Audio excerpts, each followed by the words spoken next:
When I was in junior high, I went with a friend and his family to Lake Powell. If you've ever been to Lake Powell before, it is unbelievable. It's beautiful.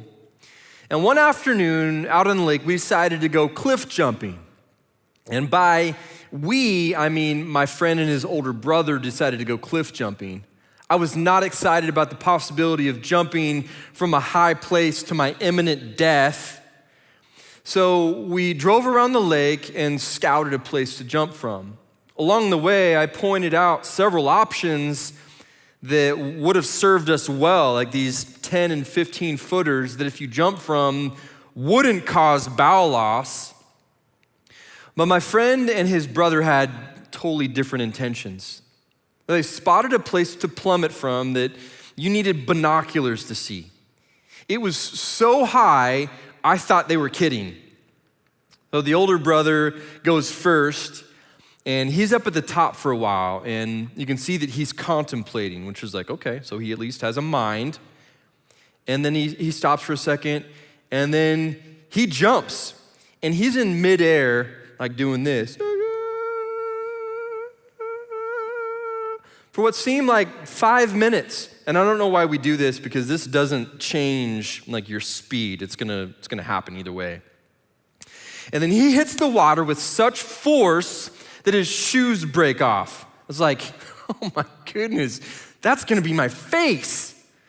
Well, then his younger brother decides to climb up too. So he goes to the top, and he does the same thing. He looks over the edge and comes back, and he stares down at the watery grave below.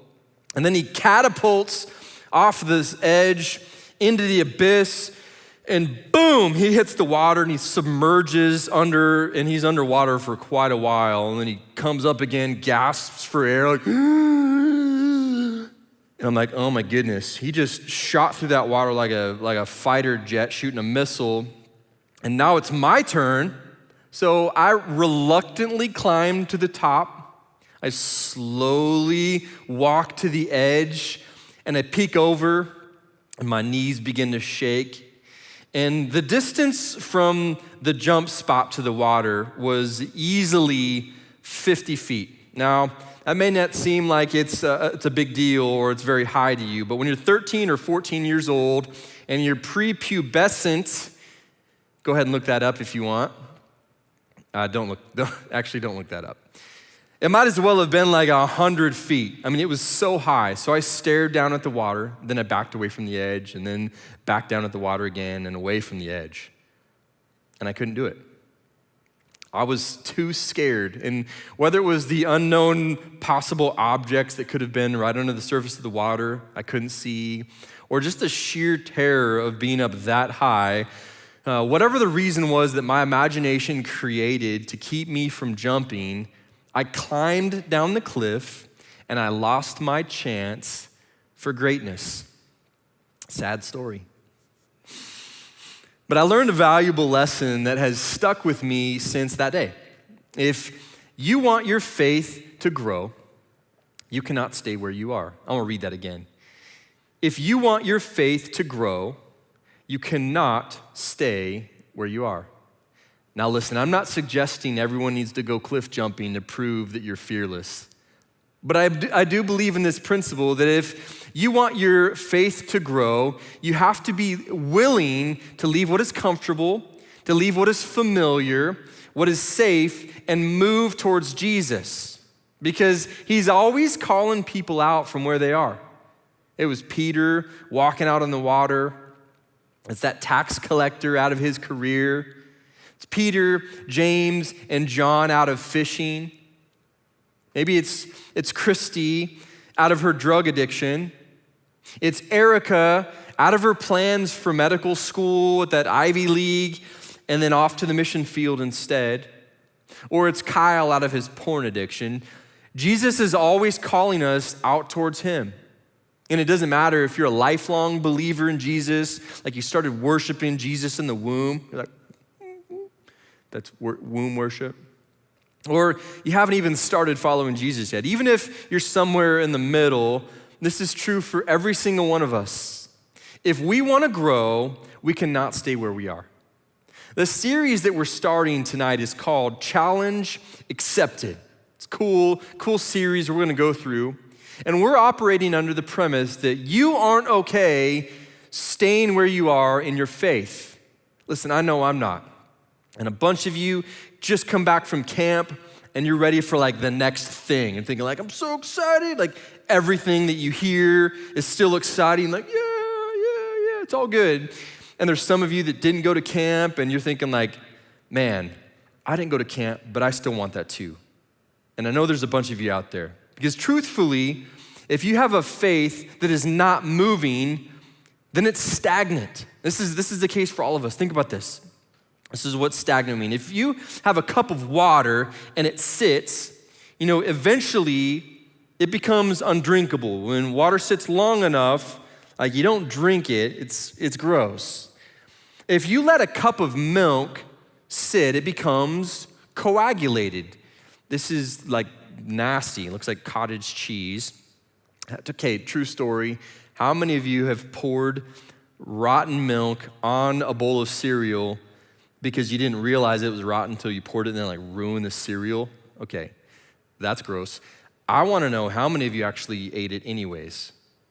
There's a couple of freaks that might have done that, but most of the time, it's no longer edible. Here's another example. If you let a Happy Meal sit, that's actually a bad example, because if you let a Happy Meal sit, nothing changes. I found this. It says, check out this. It says ageless after 6 years, which some people would say that's the reason why you don't go to McDonald's. I think that's a picture of quality right there, McDonald's. Anyways, listen to this. Faith that's not moving is stagnant. Faith that's still is stagnant. Have you ever felt stagnant in any area of life? Maybe like your workouts. You're like, my workouts, no gains right now. The workout guy. Have you felt stagnant in your workouts before? I'm sure you have. You're not seeing results. Or you're stagnant in your sport, or your studies, or your Fortnite status, which I'm actually not even sure is a thing, but just threw it out there for the Fortnite people. What do you have to do to break out of that stagnant state? Well, we know that if you do nothing, nothing happens. Doing nothing changes nothing. To get out of a place of stagnation in any area requires a new challenge. Something has to change. So each week of this series, we're going to present a challenge for you. And if the challenge is accepted, the idea is that you will move from where you are today, wherever that may be spiritually, closer to Jesus. But I want you to know these challenges actually won't be easy. In fact, some of you are going to hear these and decide it's just too hard. It's not worth your time. That's okay. But I know there are hundreds of you all over our campuses that are up for the challenge, aren't you? There's a bunch of you that are up for the challenge. You don't ever want to find yourself sliding or stagnant in your faith. You're ready for the next thing. And knowing in the room and in all of our campuses, there's going to be people of different places and different spiritual spots right now for you. We've come up with 3 different levels of a challenge. So the first one, this first level would be basic. It's real simple. This will be like a good start for you if you're not used to doing much right now, like with your faith. The second level would be that of the advanced. This is kind of a step up. It's certainly harder to achieve. It's gonna be a little bit of work. And the third level is cool.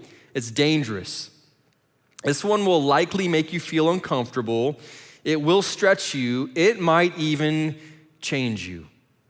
And in your groups, you're going to talk through these challenges each week and decide which one you want to accept. And if you're willing, but I want to warn you, if you're willing, you may decide to take a leap towards Jesus, and you're going to experience life like God created it to be, adventurous. So here are the 3 challenges tonight. Let me walk these over with you, and then you're going to go out to your groups and you're going to discuss these together. First level, one challenge is going to be the basic challenge. It's to handwrite the book of 1 John. Some of you are like, your minds are exploding right now. You're like, handwrite?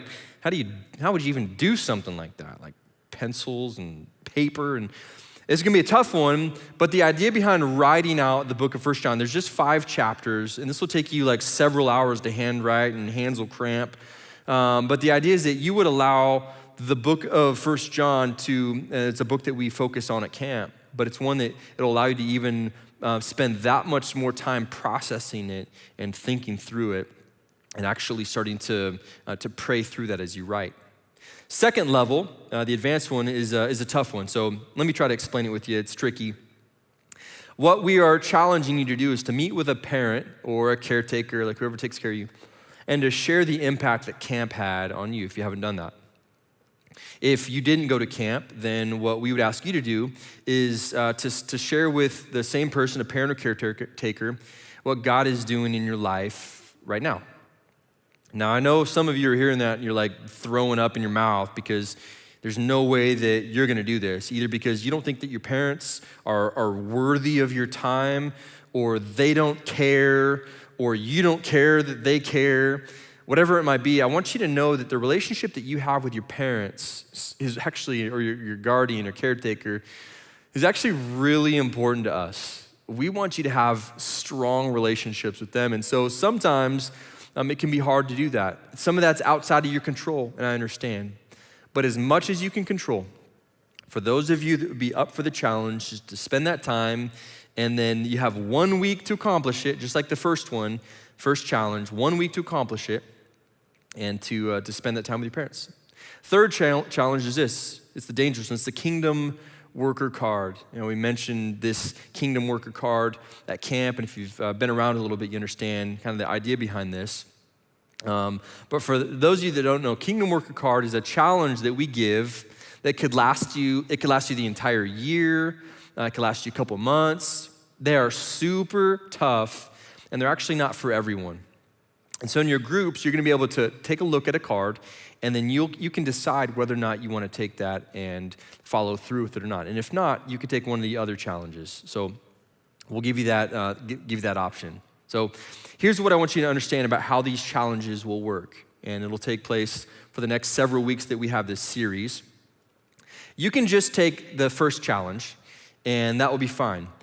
If you decide, I like the first challenge, but I'm already doing that, or that seems easy and I want another challenge, then you can take the first and the second one. And then if you get through that second one and say, you know what, I actually want to take all 3, you have to take all 3. So if you want 2, you've got to take first one and the second one. If you want the third challenge, you have to take the first, the second, and the third. And so you just can't skip around and say, I want to skip 1 and 2 and I just want 3. Whatever one you want after 1, you take the second or the third, okay? Hope that's clear as mud. But I want you to know this, that next week, we're gonna be doing a camp celebration, and I just wanna encourage everybody on all of our campuses. These are like out of our year. These nights are so important because it's the time where we get to celebrate everyone who made a decision to follow Jesus at camp, and there's like literally hundreds of people that are going to get in the waters of baptism and come, and we want to cheer them on, and we want to celebrate as they get baptized and they make that public declaration. So we want you to be there. I also want you to know that it's not too late if you're still thinking, you know what, maybe one of your challenges is you've been putting it off. You know that baptism is something that you've not wanted to go through for whatever reason. It's still a possibility to do that. So next week is our camp celebration. You can let a staff member know on any campus, let your coach know, like, hey, I want to get baptized, and we can make that work. Well, maybe this is your time to step up to the edge, kind of to find yourself at that cliff and jump towards Jesus.